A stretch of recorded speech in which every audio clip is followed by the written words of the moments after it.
So here's the problem that I think we're going to face. In order to get a good vapor barrier seal, I have to have plastic over here. And this has to be taped solid to the plastic. But then, in order to get this on, I also need some room. Which means I need to be able to shove this in. That would then make a hole in the plastic. It would not be able to shove in very well. This box is only so big. It needs to push in. I'm going to have vapor barrier tight on here. This won't be able to push in, creating a problem. And I think I have found a solution that I like. It's going to cost a little more, but I'm going to do it.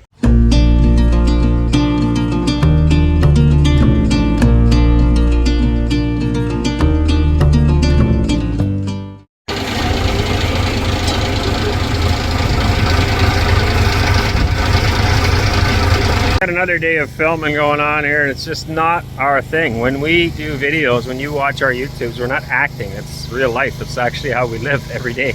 And now requiring these kids to like redo scenes to make this documentary, which is important. I think it's an important documentary, and it's important to capture the scenes right. And so if they don't get quite the right angle, then the kids have to do it again. And so sometimes they're doing stuff 3 or 4 times in a row, the exact same thing, just to get the right shot. Which is how a normal movie production would be, but it's just not our thing at all. Kids aren't super impressed. These two just think it's kind of funny. And this one's not super happy at all. Anyway, for the sake of this, I agreed to. I didn't realize this was going to be it. We've done a documentary before, small scale. It's a couple of days of filming, a few shots, a couple of questions, and then it's all over and done with. This is way more in depth, and I did not realize that at all when I agreed to a couple of days of filming, which turned into them wanting to do 6 days, which we've reduced back down again. I hope they have enough to make something useful out of, but it's just not, wasn't explained very well. I guess we did not realize what this was all going to entail and how much involvement, intrusiveness there would be. So we'll try to help them with a few more shots, and then hopefully get back to real life and just living the way we normally do. All right, that's a wrap for another day. We really didn't get a lot of anything done. We got one piece of house wrap on. I wanted to get the whole thing done, but anyway, it's just one of those days. This pile of dirt's actually in the way. This side. I was like, well, we're not going to get much off of that. She says, well, it's just flowering. It's just about to start. So anyway, we're just going to leave it. It has to move anyway, because, I mean, obviously we're going to finish the landscaping here. It's also the cucumbers on the top. So, but I need to shove this pile out of the way so I can get the tractor parked in here better in order to work on the wall. I mean, we did it, but it was kind of a pain, and the next layer will be even more of a pain because I can't get in this way. So we were just kind of working off the corner of the bucket. Not ideal. We'll finish it later. It's weather tight now anyway, so it's not a big deal. But it would be nice to get that all done, and then I got to put the vent in here just like I did on the other side. So that's what I put up on the other side. Once it was done, I was looking at it, I'm like, I'm not sure if that's perfectly straight. It's hard to tell because the strapping is not perfectly straight around this window. That window looks like it's crooked in there. Maybe I should actually put a level on it, but I'm fairly certain it is actually straight. It's just the strapping, but maybe I should double check that because it looks off. Anyway, that makes that guy look off. We're going to throw him on the other side too. I got another one for it, and that helps the attic vent. Very important, very critical to have good attic venting, as I've said before, so you don't end up with mold building up in your attic space. I think I've come up with a pretty good solution for the electrical work, so that I can still have a good vapor barrier around the back of the boxes. That's been a big concern for me. And coming today, we were going to do a little bit of insulating. It's actually why we came, to finish off some. We have 100 mil in the wall. We got to add another 50, and then we can put our vapor barrier on. But I got here today. There's only some of it's done. The electrician wasn't done all of it yet. It's a big job they had to do here. They've done really well, actually. I'm very impressed with their work. But they weren't all done. And so we could do some. And then I was looking at it again, and it just kind of stresses me out. There's no real good way of doing it right now. I'm going to search for some boxes. I'm going to try to mount those in the wall, and I'll show you how that's all going to go. I think it's going to be the best way to do the job right now, and give me good peace of mind, I guess. So we're going to take care of that. Well, this rest of this weekend, I'm going to look for some more stuff for the walls, or for the electrical, to get that done. Other than that, we were here to help the documentary filmmaker get a few more scenes in. As I said, he wanted to be here 6 days. He got lots of stuff planned. The trouble with these guys, it's not trouble. I mean, they mean well. They're great guys. The trouble is that they're all about making good cinematic movie material, and so you need your lighting just perfect. You need this and you need that, and we don't do that. So it's like you're standing around waiting for a cloud to show up, right? And so that the lighting's good, and then go, and then it's all pretend, it's all act, and we just don't do that. Everything that we do is just real life. And if the angle is not quite right, then well, so be it. And if the sun's not quite right, then so be it. And whatever. We don't wait till the sun set to to do some kind of work or whatever. It's more of a cinematic type approach. And so just it's not our thing. Now we have to stand around. I can't do the job that I wanted to do because we have to wait. They got to change a lens, or they got to do, I don't know, whatever. People that are into movies for real, my hat's off to you. It takes an enormous amount of patience, and to redo a scene multiple times, yeah, hats off to you. Good job. I enjoy watching a good movie, but I do not have the patience to make a good movie, I guess. So that's over now. They're gone. We're going to go back to normal life, and hopefully next week we'll produce a lot more work. It is now Saturday. Day is about half gone. We'll go back and do a little bit of shopping for next week, and then we'll take tomorrow off again, and Monday hopefully we can get started here and get a lot done. I'm still hoping to get the rest of the installation. I think one good day we'll have most of the walls done, and then another good day for vapor bearer, maybe 2 days. Can be kind of labor intensive. So still probably by the end of next week we should be able to start putting drywall on, and that goes pretty fast as well. We'll try to get all that done, get the boards on, and then I can start mudding. Also, heat source for now. People keep asking what we're going to do for heat. I'm going to throw a wood stove in, outdoor wood stove, wood furnace, I guess, wood boiler. It cooks water outside. That hot water is then brought into your home to heat. We had the idea of maybe hooking up gas if we could get it. I still have not heard anything about it, but I did hear that gas is actually not in the village yet. Although they're putting gas lights in, there is no actual gas yet. So we can't count on that and need heat this winter. That means I could put a wood stove in the house. We don't really like all the dust. I love wood stoves, but I don't like all the dust and stuff in the house. So that means we can put a wood stove outside, and we've had one before. They work excellently. You can get big units that'll easily heat this house, plus a work shed and a greenhouse. And so we're going to be looking for one of those. I have found one already. I'm going to go take a closer look at it. The other option would be an electric heat, or maybe a propane furnace. We could do that as well. Doesn't seem to be forced air, isn't a thing here from what I understand. They don't seem to have forced air furnaces we would be used to. So I could maybe use propane to cook the water. A friend of mine did that in Canada. He's got an excellent system in his house. Wes and I actually did a lot of work in that house. And he has propane cooking water, and that water then heats the house. So it's a similar idea. We could do that as well. But it does make you reliant on propane and getting it. Whereas wood, I think, is just more easily accessible. So that's what we're going to be doing, in case you're wondering. And we need to get on that as well, because it is starting to get cooler out. I mean, obviously it's only in August right now, but we need to start thinking about winter more and getting heat in the house, especially once I start mudding the drywall. Then we definitely need heat to dry it out. So anyway, that's it for today. God bless you all. We'll catch you on another one.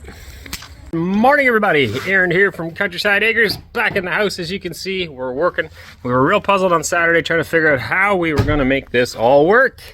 What we had going on is these wires in the walls, and how I can get a good vapor barrier seal and still be able to push this all in. It's just was really bothering me. So I came up with an idea to use these plastic boxes. And this would be similar to what we're used to. We have a steel box screwed to the wall. The wires would come in the box, and it would all be folded up in here. And the vapor barrier I would run in behind this box, a small chunk at first, and then tape that to the large vapor barrier on the whole wall later. And I said, you know what? I'm just going to buy these boxes, and we're going to do that, because this is sealed in real good here, and that would be one way of making it work. So I came here this morning. I bought all these on the weekend. I came here this morning, and the electrician and I discussed it. And he says this is vapor barrier tight as it is, and I would agree. And so we have come up with a new plan, but essentially the same idea. Like he said, 2 heads is better than 1. And so we're going to now install these boxes everywhere. We're going to put the lids on, which then effectively makes it tight in there, moisture and air tight. Then we'll end up drilling a hole through this later on when we attach and put the outlet inside this. Same idea as what I had, except I wasn't planning on using the lid. But I think this will work out just as well. And I kind of like it. Now, in Canada, what we would do is that we'd make all of our electrical connections in the metal box. So this is a plastic box, but same idea. We would make our connections inside the box. Ours are deeper than this. This is only about 5 centimeters. I think ours would be closer to 10, and then not as wide. And then they actually have screw holes top and bottom for the outlets. So when you put the outlets in, they get screwed to that, and then there's a decorative plate that covers it all up and makes it look pretty. Anybody in the West knows what I'm talking about, and this is the best explanation I can give you guys here in Russia. But essentially like this. And so then from here to go to the next outlet, you would make the connections in here, and then you'd go to the next outlet. What we have going on here now, they're all gone downstairs, and we have a clutter like this going on, where all of the stuff is connected and needs to make a junction somewhere. Same as our pot lights. So these are going to be pot lights. We would have the wire going from that pot light to this pot light, and the connections would be made in the metal box of the pot light, and they would do that. Whereas in this case, we've got a wire going from here all the way to here. And this wire goes all the way to here. And all these connections are going to be made in a junction box up in the attic. Just a different way of doing it. It makes for a lot more wire being used here. So I'm still looking for more ideal ways. I have since found 2 really good solutions, none of which were in the country, but are used for this type of wiring and for this type of plugs and outlets. But the one was in Norway, and I forget where the other one was, and they actually nailed to the studs, and they are rounded, meant to hold the equipment that is used here in this country. So if I do another house down the road, I'm going to plan ahead and order that. But for us, I do not want a month of downtime while we're waiting for something to show up. So we're going to make the best of what we have here, and this will work really good. So we're going to install these all right now, all the way along. Then we can finish insulating our wall, and we can vapor barrier everything and get ready for drywall. We will then mark where these go, and we'll make sure these wires are tucked back so they don't get hit. Tuck them all the way in the box perfectly. And we're going to carefully drill through the drywall and through this lid into here, and then attach the rest of the equipment. When I put this lid on, I'm going to silicone it on as well so that it's completely airtight. And I'm going to do a bead of silicone on the outside of this lid before we put the vapor barrier on, so that that is also completely sealed. In Canada, code right now requires, at least in Ontario, I don't know about Western Canada, there's this black goop is what we call it. I don't know the actual name for it. It's nasty, sticky stuff. Gets all over your clothes and hands. It doesn't really ever dry, which is the idea, I guess, but it stays very sticky. And we have to put that in all along the bottoms on the sill plates, on the top, the connections between the vapor barrier on the wall and the vapor barrier on the ceiling, and any joints. And I think a lot of that's overkill, ridiculous. If you have 2 pieces of plastic going across a stud and then the other one coming the other way going the other way, and the overlap is here, and you drywall that, to me that is good enough sealed. But we tend to tape it anyways on top of that. But now they were telling us the last time I did one, the inspector was saying, oh, that's not good enough to tape. The squishing is not good enough. I can see that. The tape's not good enough. I don't agree with that. And you had to use this black goop as well. And if anybody's ever used that stuff, you use it over your head, if anything comes out, it just gets all stringy and goopy. It's gross. We're not going to use that here. We're going to use the silicone. I think it'll be good enough just to get the plastic to stick to the plastic, and we will be off to the races. So that's what we're working on. Kids here trying to be quiet while I film this, and now we're going to get at it. So those boxes are only going on the outside walls. Inside walls don't matter. We are going to insulate them for sound. There's no vapor barrier needed, and if there's a hole in the insulation, it's perfectly fine because it's just for sound.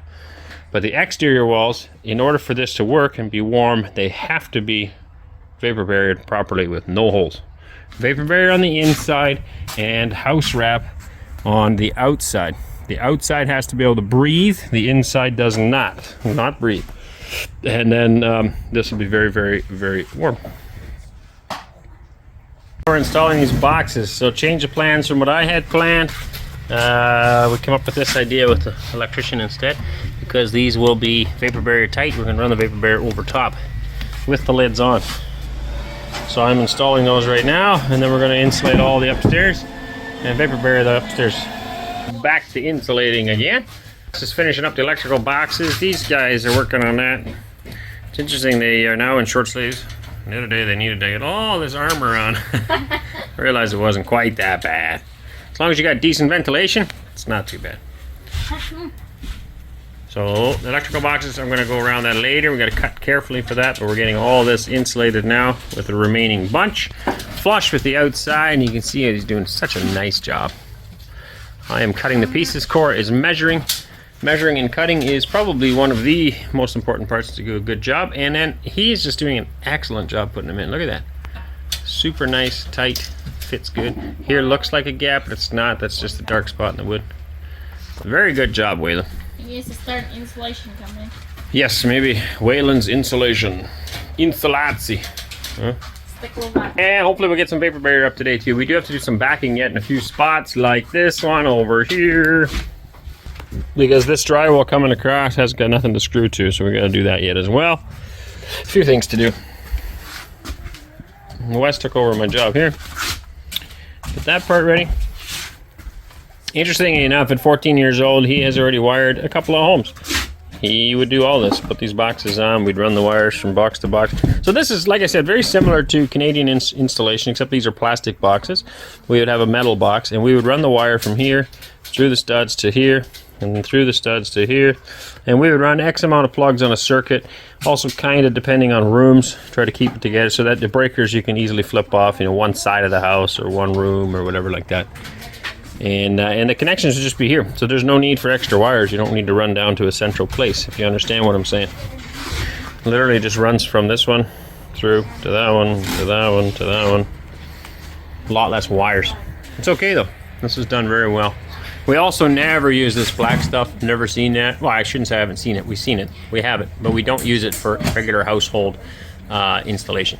Now that's also because in Canada we use 120 volt power for the majority of our stuff. 240 volt power only gets used for electric stoves, electric furnaces, you know, heavier appliances like that. And that's it. A clothes dryer, that's all. Everything else is done with 120 volt power. Versus here in Russia, and I believe most of the European Union, everything is 220 volt power. And therefore the shielding is also more important. I would think that, not always, but on a lot of installations that we do with 240 volt, we would also use some of this.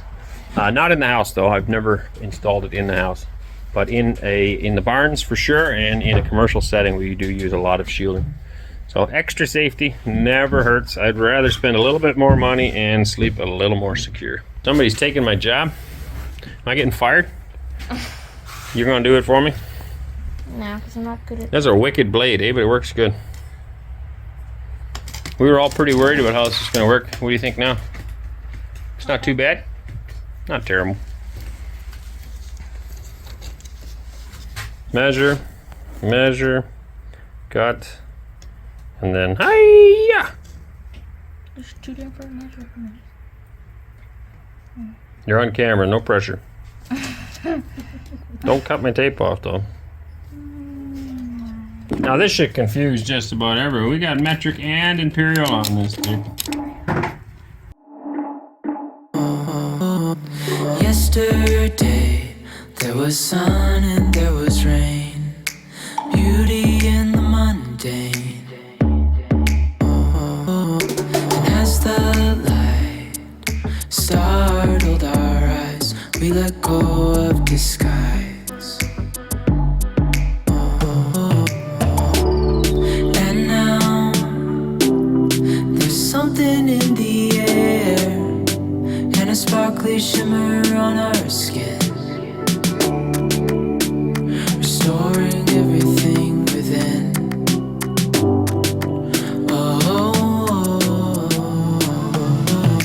Dreamy, breezy, we go. Easy, easy on our tiptoes. Undercover agents of the other.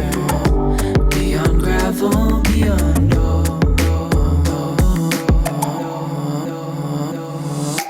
hand in hand, building castles out of sand, reaching for the grand. As willows align, we lose track of time. Head up high, now we climb.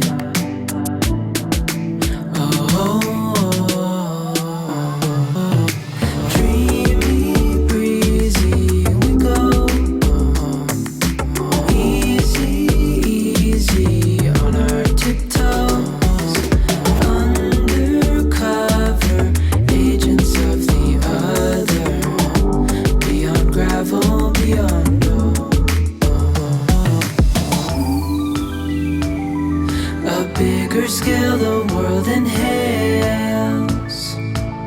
as we go. I wouldn't want it any other way. No, no, no. Dreamy, breezy we go. Easy, easy on our tiptoes. Undercover agents of the other. Beyond gravity. Awesome news, great news just coming through the channels here right now. It sounds like they have made provision to waive the language test for temporary residency, which has been something I've been saying all along. I understand the need for a language proficiency, but in this case, I am now here on asylum, which gives me a whole year to stay here without needing a language test, and I can get multiple asylums. I can keep applying indefinitely. I mean, as long as they approve it, of course. But I could, in theory, stay here for 10 years on asylum and never have to pass a language test. I can also come here on a work permit for, I think it's up to 3 years, and never pass a language test. But for temporary residency, which is what we want, because we would like to become citizens of Russia, and the first step to that is residency, we need to have this language test. And it takes a long time to learn the language. I've been saying all along that it would be really nice if they scrapped the language test for temporary residency. It's just temporary. After 2 years, the Russian government could say, you know what, you're not the people we want, you leave. And that's okay. So it's just a temporary thing. There's nothing permanent about it. And so scrap the language test for temporary residency and make it mandatory still for permanent residency. So the next step after temporary residency is permanent residency. In order for you to obtain that, I think you should be proficient in the Russian language.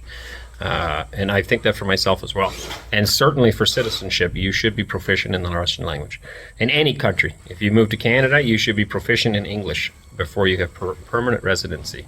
Otherwise, you can't communicate, right? So, and this is just great. I just got that down, and now I just contacted my lawyer to confirm this, and he says, yep, it is indeed true. It was signed today, so it goes into effect as of today, which is August 19th. And some of the provisions in it, sounds like, I didn't read through it all myself. I'm just telling you because I'm excited, really excited, almost emotionally excited. Because it's really good news, and it takes a huge relief off.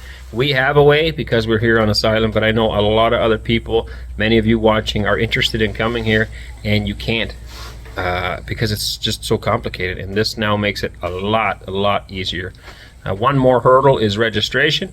That is still a pain. Depending on where you live, it can be hard to find a home that you can be registered in. Your address needs to be registered, and not everyone's willing to do that. So that would be the next hurdle, but I think the language test was by far the most difficult hurdle for new immigrants to come, and that part is now at least erased, which is great. So certain parts of that come into effect September 1st, and some of it comes into effect today, August 19th, and it's awesome. We now, I think, anyway, can apply for temporary residency, which allows us 3 years to stay in the Russian Federation, and loads of time to learn the language. I'm still planning on learning it this winter, and well, I guess I wouldn't have to pass a test then. I don't know how that would work. Anyway, but I want to apply for permanent residency as soon as possible, and then for citizenship as soon as possible. This is my home, and yeah, it's very good. I'm very excited. Hey, darling, can I tell you what's been on my mind? Sick and tired of the 9 to 5 in the city life. Hey, darling, we could get out of town, see the beautiful world around, wanna see it now.